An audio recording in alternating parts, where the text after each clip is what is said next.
Muy buenas tardes, mi nombre es Esteban Valle, estoy con Milena Ardila. El día de hoy vamos a leer el artículo In the Ecosystem Economy, What is Your Strategy? The Five Questions You Need to Answer by Michael G. Jacobs. Summary. In many contexts, the firm is no longer an independent strategic actor. Its success depends on collaboration with other firms in a designing ecosystem spanning multiple sectors. In the cases, traditional strategy frameworks are of little help. Instead, the author says companies should focus on five questions. Can you help other firms create value? Success is as much about helping other firms innovate as it is about innovating yourself. What role you should play? You don't necessarily need to be a chief architect of your ecosystems. Sometimes you're better off sharing the role of being a complementer. What should the terms be? There are two key governance choices: who can access the ecosystems and how exclusively attached your partners must be. Can your organization adapt customers' needs and complementors' desire and ability to collaborate can shift dramatically, requiring changes in your allocation of resources. How many ecosystems should you manage? Some successful architects head up multiple ecosystems, each covering a different part of the business and each leading to a different path for expansion. When Nestle preparing to go mainstream with Nespresso, each single-use espresso capsule it knew that users would need a machine specifically designed to work with the pod. So the company cultivated a network of manufacturers. It didn't tell customers to buy a Hura, a Krups, or a Brown. It just decided which manufacturers could be on the list. And because the capsule and its interface were patented, other manufacturers could not make Nespresso compatible machines without permission. Nespresso was created designing an ecosystem on orchestrated network spanning multiple sectors. The firms involved work to share standards, sometimes on a shared platform, to make their products and services compatible. And they create links among themselves that make it difficult for outsiders to break in. Designing ecosystems like Nespresso are increasingly important, owing to the convergence of three by structural change in your economy. The first is a unprecedented rollback of regulations protecting firms that once had the exclusive privilege of serving particular customers' needs. And those protections fall organizations in order domains are free to partner to provide more integrated offerings as when acquaintances term armed with the law firms. The second change is a blurring of the separation between products and service because of regularity changes and digitation. The latter has also led to offerings with more modular structures whose components can be recombined in new ways, which in turn has encouraged the rise of product service bundles provided by networks and independent suppliers. The third change involves technology that is revolutionizing how firms can serve their customers. Our dependencies on mobile devices, along with the internet's influences on buying patterns, has dramatically expanded the possibilities for linking previously unrelated goods and services, reinforcing the effects of the first two changes. Given these shifts, it's the less and less likely that single films can offer all the elements a customer needs, let alone afford to experiment with them. And so ecosystems, especially designing ones, are on the rise. In fact, in a growing number of sectors, the film and even the industry have ceased to be meaningful units of the strategic analysis.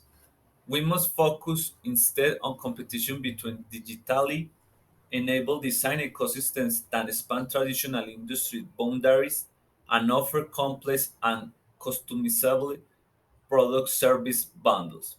Traditional strategies frameworks are of little help when designing or participating in such an ecosystem. An ecosystem focused in framework, as opposed to a firm focused one, needs to answer five questions. 1. Can you help other firms create value? In ecosystem competitions, success is as much about helping other firms innovate as it's about being innovative yourself. Companies that have built a successful ecosystem have often done so incrementally, broadening the value proposition of their core offering by finding opportunities to apply one of its features or functionalities to some previously unrelated products or services. Consider Google's Nest, which started by developing a smart digital thermostat that can be controlled remotely. It then added an alarm that's built in a bundle that controls both comfort and security. Next, capitalizing on the possibilities of digital interconnections, it created the world's Witness ecosystem, which lets firms innovate by connecting with Nest. For instance, LIFX design and Nest compatible systems whereby red LEDs flash if the smoke or safety alarms are activated. A little lifesaver for the hard of hitting. Fitbit, the wearable fitness tracker, can tell Nest you're awake so that it knows to warm your home. And Mercedes-Benz cars can use GPS to tell Nest to switch on the heat as you arrive. These extensions constitute a value proposition greater than anything Nest could have provided on its own. Google recently announced that it will be phasing out Words with Nest and transitioning to Words with Google Assistant, an even broader and stronger ecosystem. That proposition rests on shared functionality. Nest may have started as a remotely controllable thermostat, but its creators realized that consumers might want to remotely control multiple services and products in multiple contexts. That understanding point the way to possible complementors and is gradually migrated to providing remote control for a range of home systems and appliances. Having identified a critical and shareable functionality, an ecosystem builders need to consider the incentives and motivations of potential complementors. How will joining your ecosystem look from their point of view? Will they be content to remain complementors, or could they reasonably hope to compete with you? In next case, what value propositions could it offer Mercedes that is how Could participation improve the way Mercedes embeds itself in the customer's daily life? How did that compare with other options Mercedes had? If you don't focus on the needs of your partners, your ecosystem will wither on the vine no matter how strong your brand and market positions. Chances are that some other ecosystem builder can you offer a better alternative. Nokia's downfall provides a cautionary example. Even though the firm's Symbian operating system started out as the facto ruler of the mobile telephony space, it was soon eclipsed because Nokia focused on its own narrow needs, treated as dispensable, dispensable supply chain subordinates app developers and other complementors jump ship to Android. And What role should you play? Many firms assume they should be the focus and chief architect of any ecosystem they create. That's not necessarily the case. Sometimes you are better off sharing the role of being a complemento. To be the orchestrator and prime mover of an ecosystem, you need a superior product of service that is hard to replicate. This means some combination of IP protection and large network of users and strong branding. Nespresso, as mentioned, patent is capsule. The ads powering Uber and Facebook are so user friendly that those companies very quickly built large user networks. And Apple's patent protection and user base are bolstered by a strong brand and large scale, positioning the company to orchestrate pretty much any ecosystem in which it participates. Organizational and cultural factors are also critical. Few will disagree that orchestrators need the agility to respond to the new challenge, the humility to understand customers' needs, and the vision to inspire complementors.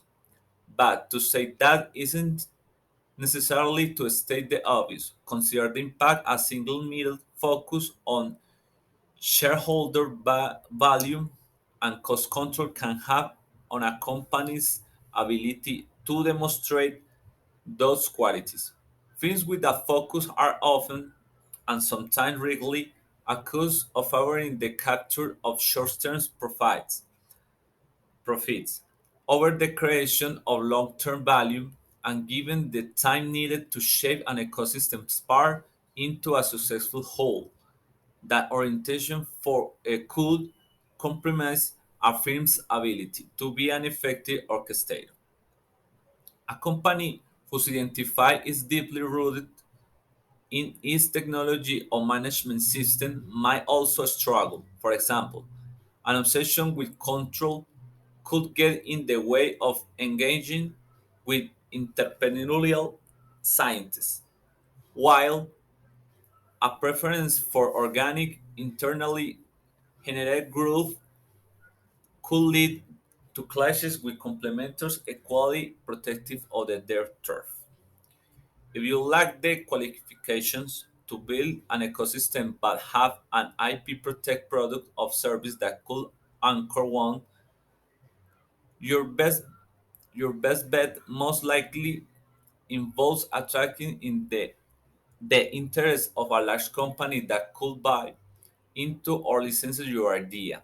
If a small scale HVAC installer had come up with a remotely controllable thermostat, it probably could not have attracted the ecosystem of complementors that Google did, but it could have approached Google with the idea and serve as the complementors while benefit from licensing renewed. For many medium-sized firms, a key strategy is not embed in many ecosystems. Leads, for instance, connects with customers through Amazon's Alexa, Google Home, and Apple HomeKit. Even if you bring a great product or service to the party and have the organizational and cultural capabilities to attract complementors, it might make sense to orchestrate in partnership with another firm in order to reach critical mass. Daimler and BMW recently announced plans to jointly create managed mobility ecosystem combining car sharing, ride-hailing, parking, and other services. Concerned about the stir from firms such as Uber and Lyft, the automaker decided to collaborate on high-end services and core to their brands. Their chief differentiator, an element of value, which a wholesale migration to mobility as a service might well erode. A big company can also buy an ecosystem, which can be particularly helpful in its contribution in intercambiable with the other firms' offerings.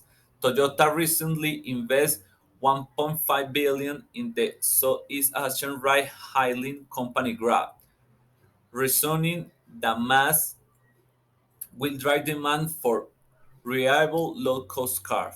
That partnership, the company hopes, will give Toyota not just a direct edge as a car supplier, but also an understanding of car usage partners that could confer an advantage over rivals such as Hyundai and Nissan.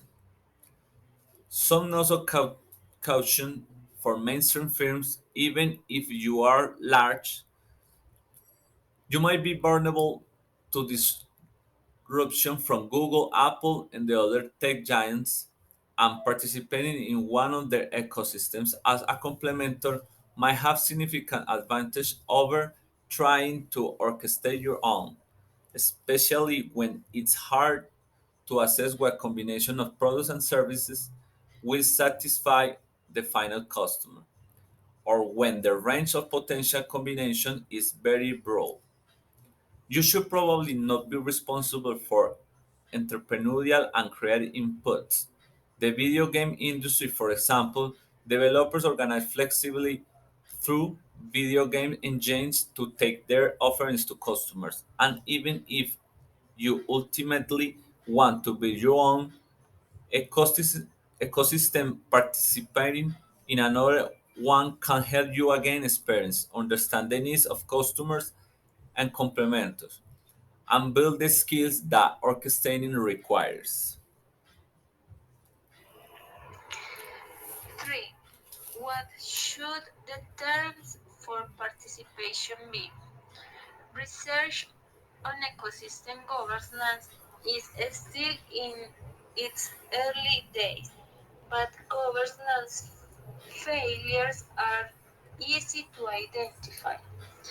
For instance, as described earlier, Symbian failed in part because Nokia neglected to take other parties' interest into account.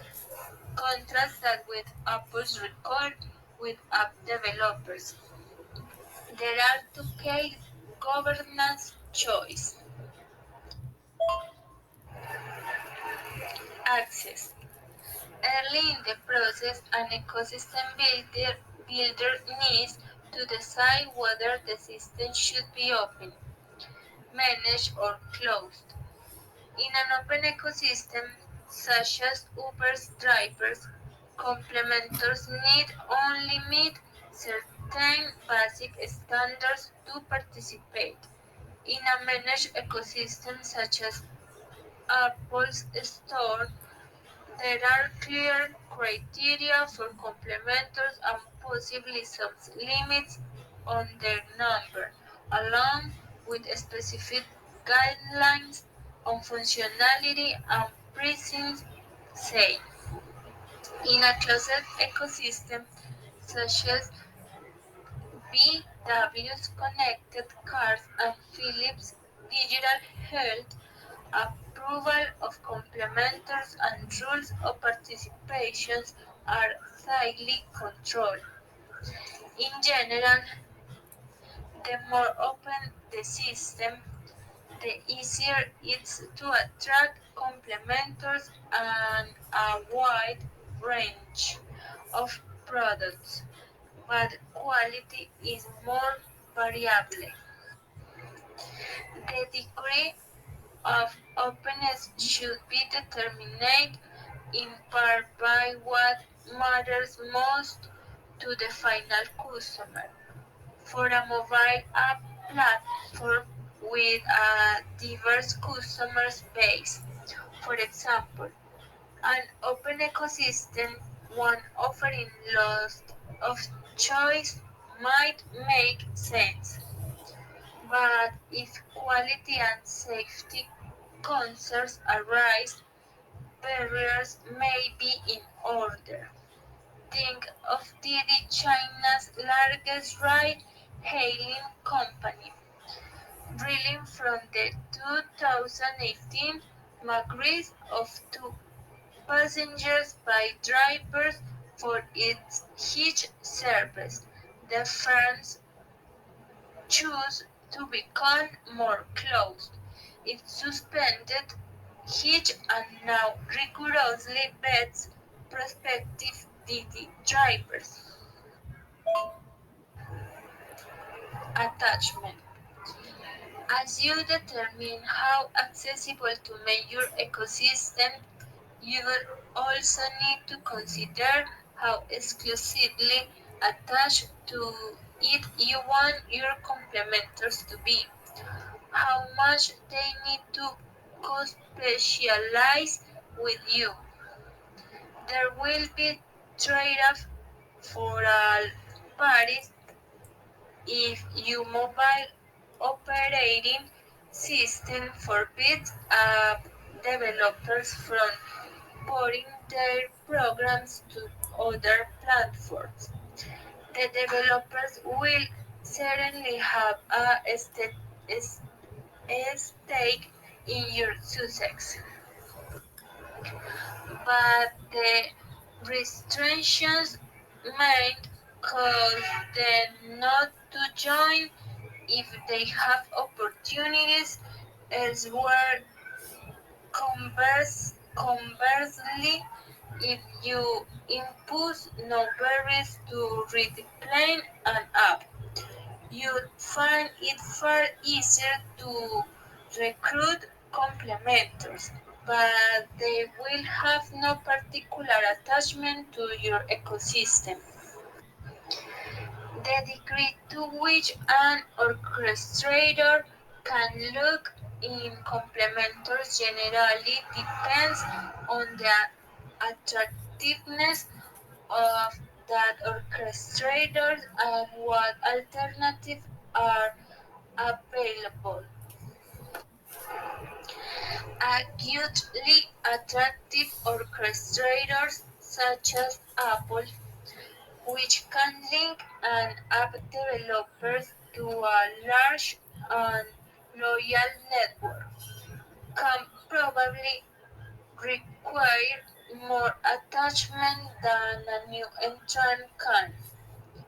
Compared with Apple, Android was easy to join.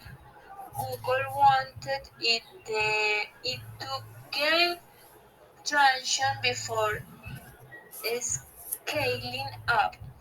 Symbian ignored its developers, increasing alternative and collapsed when those developers decamped to Apple and Google. Their power and attractiveness, along with a lack of alternative, have historically given tech giants such as Apple and Google's relatively free rein to aggressively manage assets and attachment to their ecosystems. But as technologies and attitudes change, less hierarchical ecosystems are growing more popular. WeWork's meteoric rise resulted from the fact that it not only provides shared office space but also builds communities. The WeWork app allows members to collaborate with and provide services to one another with little interference. Not for profits to are setting up no hierarchical ecosystems. One example is the Ellen MacArthur Foundation CE 100 network, which support firms that promote the so-called circular economy. Some smaller ventures have gone in a similar direction. The London-based platform Upstart Common Objective matches up companies in the fashion industry without imposing its own rules of the game. In ecosystem competitions, success involves helping other firms innovate. More radically, the rapid growth of leisure technologies such as blockchain opens up new possibilities for creating sets of interconnected companies. The members of these ecosystems are linked not through a hub firm but through a distributed system designed by one company perhaps but used by, by many.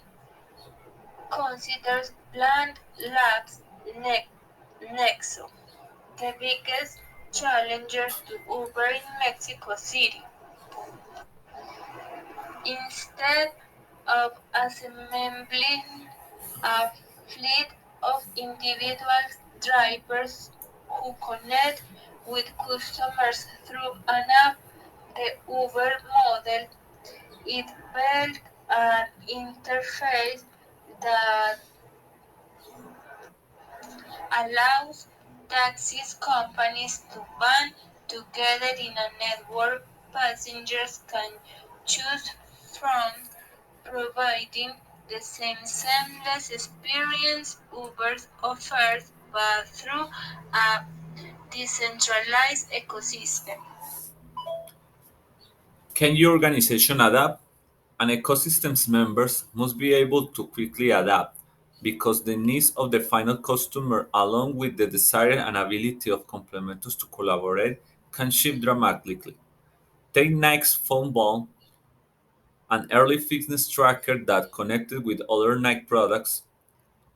After the arrival of Fitbit and the other competing products, Nike discontinued production. The market could easily serve the need and it had met dismissing the value add of a tracker tied to its owner brand.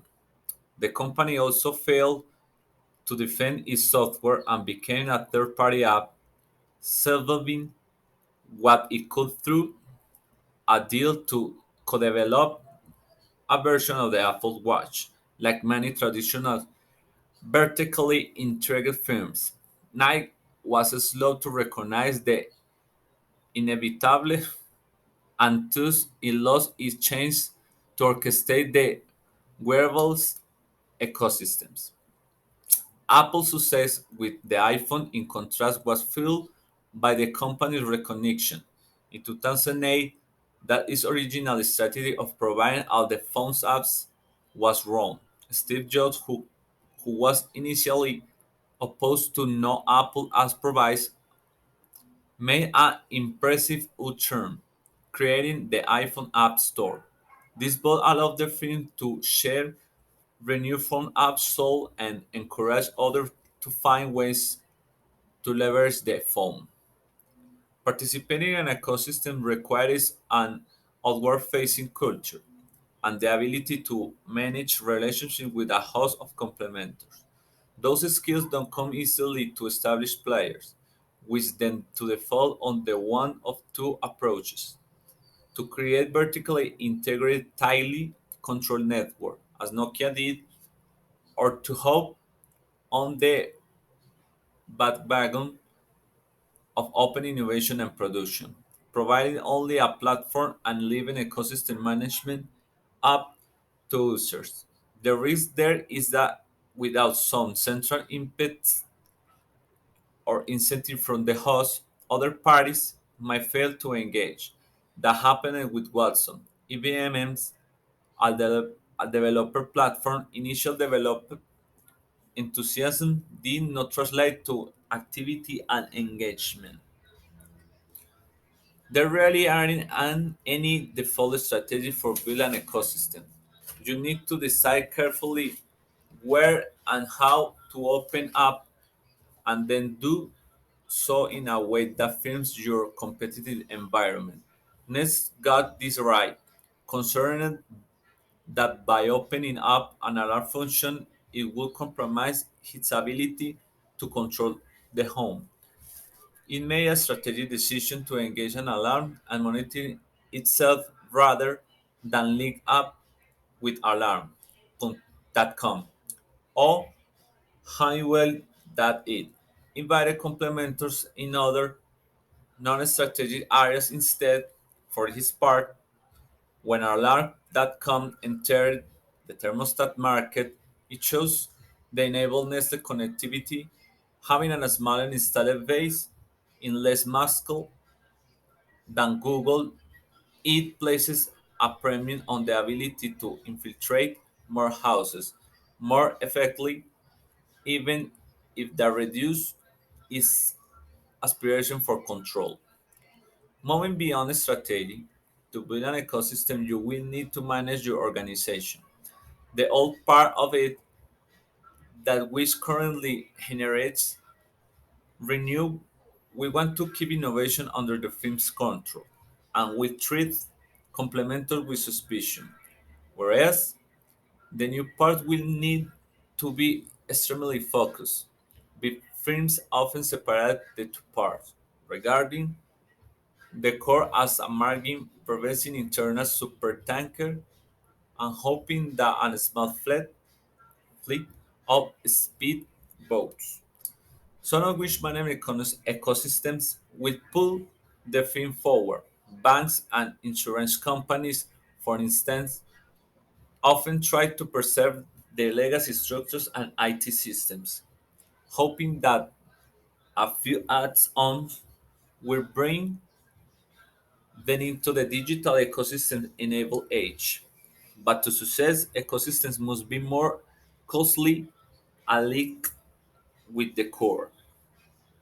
New organizational structures are emerging that are better suited than traditional ones of this challenge. One example is the Chinese manufacturer Haider's Redanheiji model.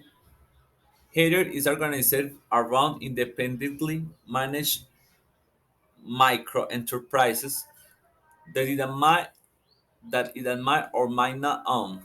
IT facilities, information, and data flows across the micro enterprise units, each of which becomes, in a sense, an internal ecosystem with relatively porous boundaries, enabling the firms as a whole position itself in a broader ecosystems.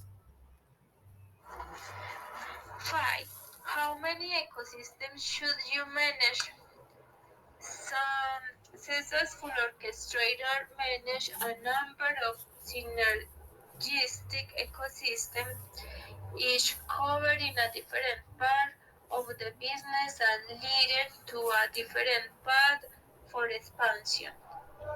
The Chinese tech giant Alibaba grew by creating an expanding set of connected ecosystems, starting in one market and shifting to others as it capitalized on customer information and refined, refined its understanding of customers' needs.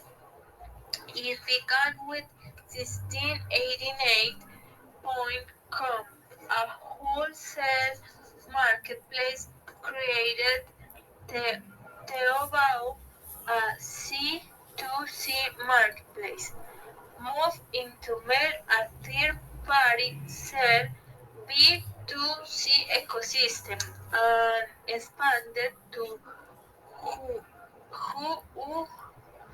Swan, a sales and marketing platform, and it is a part owner of an financial the world's most viable fintech firm, which aims to expand its ecosystems by penetrating more consum- consumption scenarios in daily life. The most obvious consequence of this dynamic is the growing dominance of national e-commerce and e-services by a small number of firms. In China, the almost equally which Tencent Baidu compete with Alibaba, which in many ways they resemble. They Their Western equivalents are Google, Apple, Facebook, Amazon, and Microsoft, um, aspiring to provide a unified service. These companies are shifting into ever more sectors, often through interfaces such as voice activated assistants that appear seamless to the consumer. Mobility firms are doing similar things. Uber's expansion things of Uber's Eats and all the ventures of Uber Everything demonstrates the company's ambitions to integrate multiple ecosystems and manage the customer interface. Southeast Asian mobility firms such as Grab, Singapore, and Gojek, Indonesia, have gotten into payment as well, aiming to make themselves indispensable to the final customer.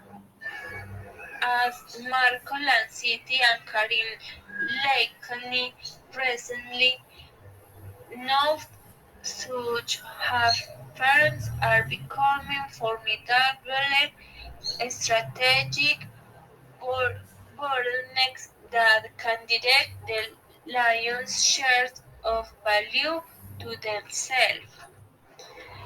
But although it may seem that the future belongs to big, established firms with deep pockets and technological prowess, smaller upstarts like Alibaba when it started less than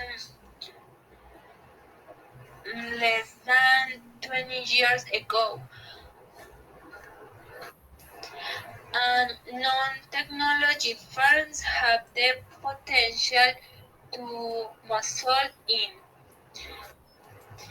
The Chinese insurance and financial services conglomerate Ping An began by becoming more technological savvy and soon ventured into adjacent areas, starting with healthcare and extending to lifestyle, in the process becoming the world's most valuable insurance group.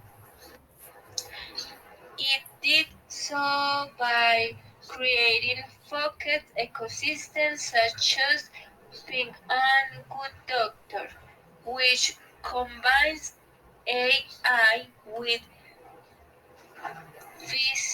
physicians to provide medical advice, and Ping and How Fund, the country's largest only proprietary platform.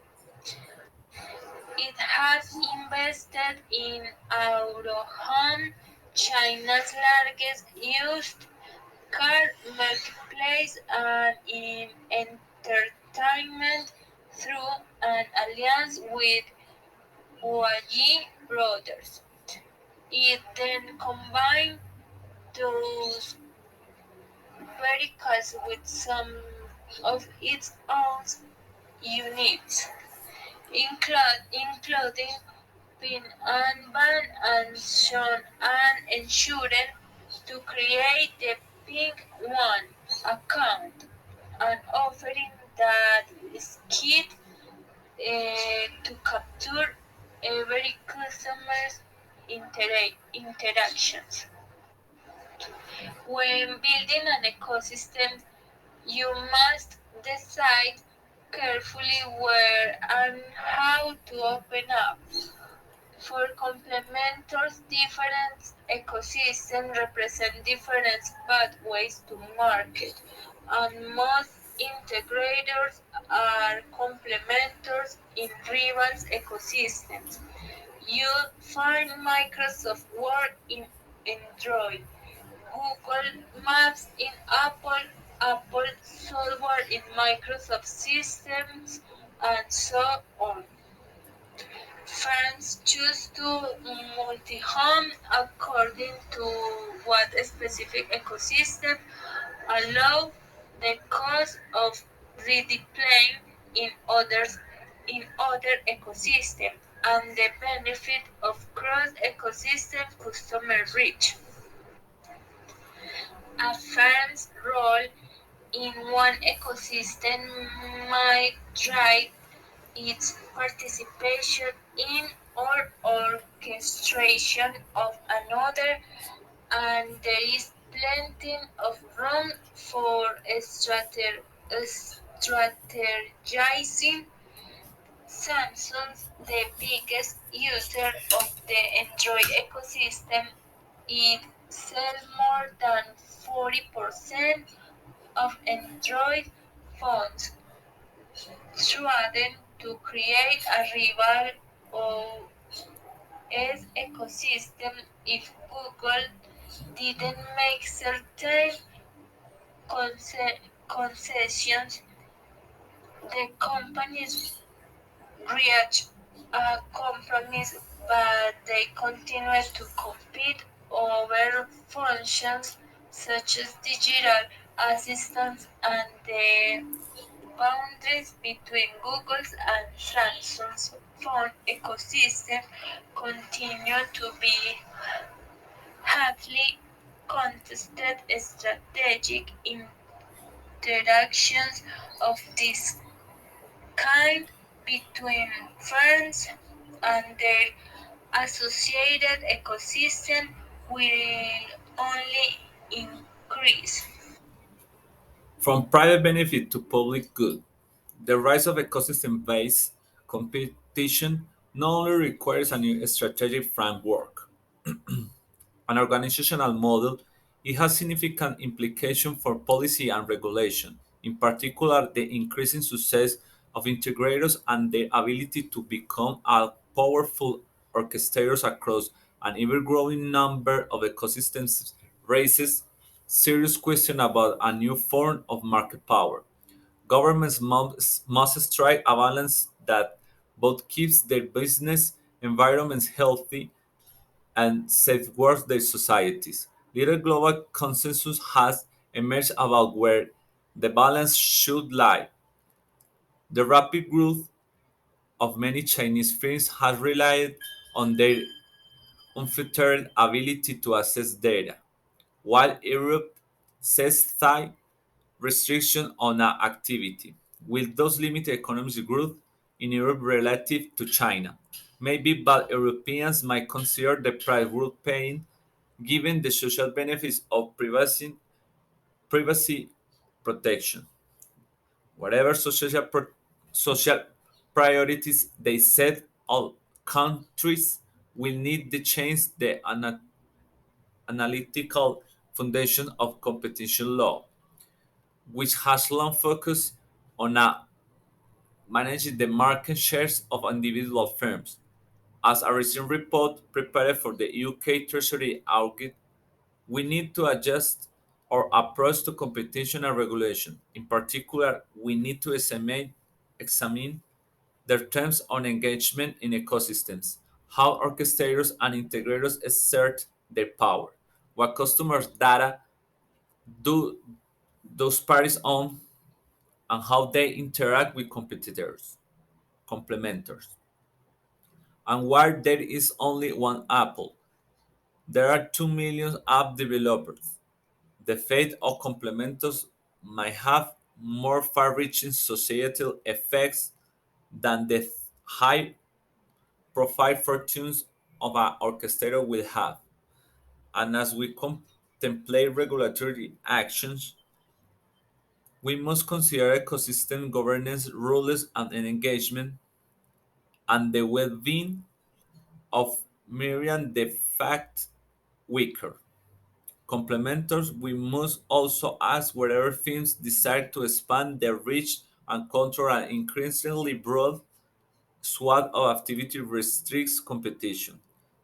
To that end, the MIE of ecosystem play should be scrutinized.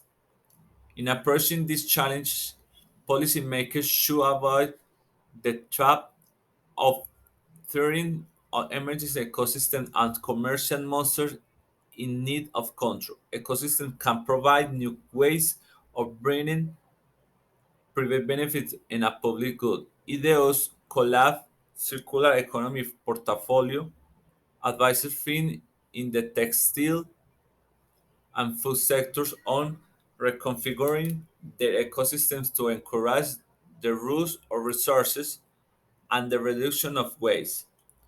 TriPeace, my local token, provides local digital currencies for US downtowns that reinforce connections between residents and tourists.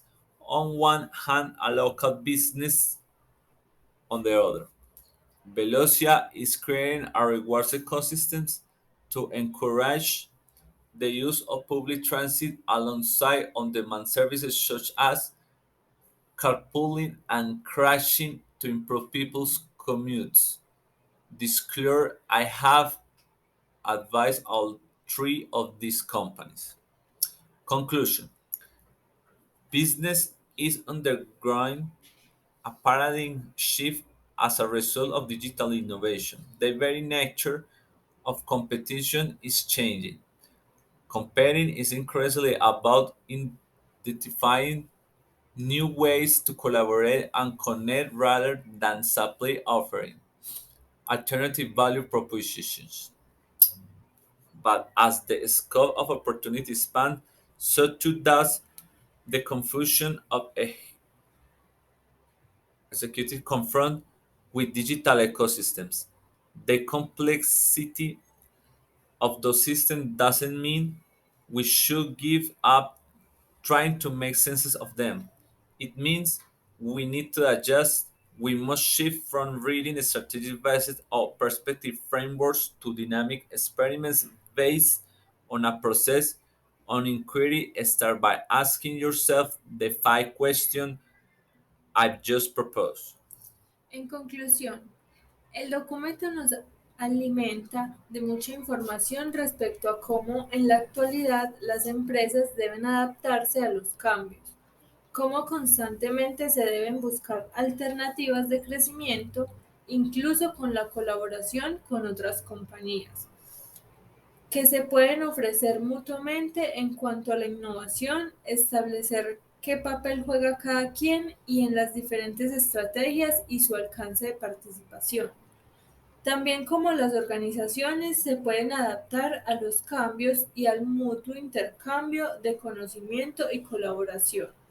Y finalmente, cuántos y en cuáles ambientes o ecosistemas se puede desenvolver la empresa.